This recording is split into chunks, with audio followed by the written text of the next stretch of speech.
Hi, welcome back to episode 3 of The Counselor's Couch, okay?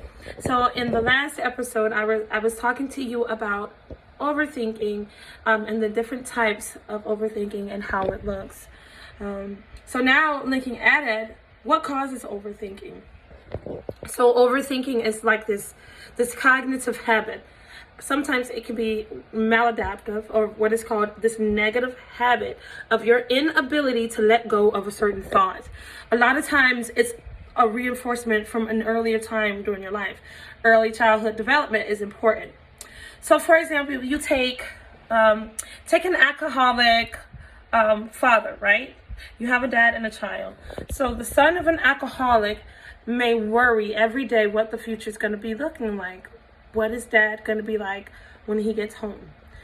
So the habit of worrying about the future, or the habit about thinking of the worst case scenario, may be relevant in certain situations. Maybe it was applicable and relevant in certain situations in your life, right? So this little boy or this little child may be worried about keeping the peace, right? The peacekeeper. When dad gets home, he's drunk, or the parent get home, they're drunk, they're reaping havoc. The child wants to be the people pleaser, right? Keep the peace, no confrontation, not creating a problem, doing everything they can to avoid confrontation. In that environment, it was necessary to feel safe, to blend in, not create problems, go with the flow, not being assertive. Your needs aren't important. Right now, your goal is to feel safe and be safe in this environment. A lot of emotions and a lot of situations that you experienced in earlier times of your life may have been relevant and applicable at that time, but that doesn't mean it's always necessary ongoing. But what happens is that message and that belief is negatively reinforced over time, and you never break the behavioral habit. A lot of times in emotional trauma, you repress the situation.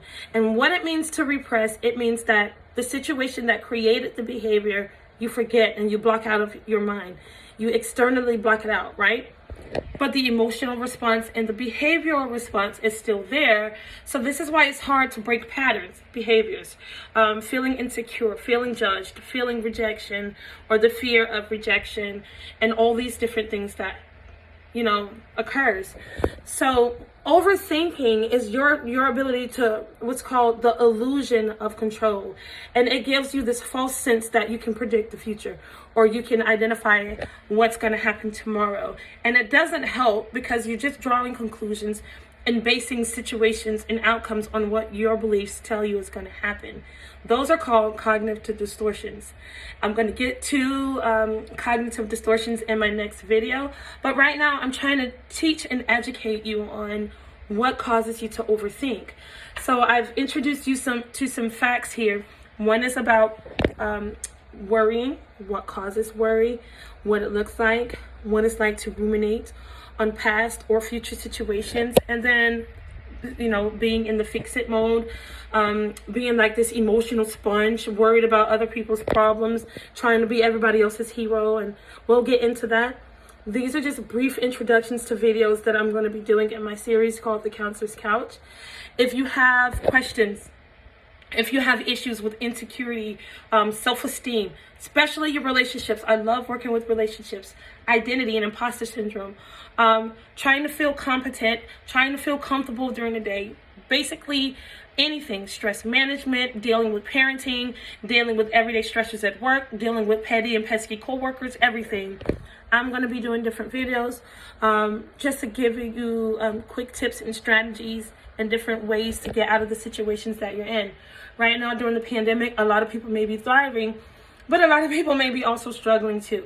So stand by to my page. Also, back there, that is literally The Counselor's Couch, by the way. You're welcome to it. Here's a brief scan of my office, but I just wanted to introduce my series coming. I'm excited. Visit my website at Teracia Jackson, lmhc.com.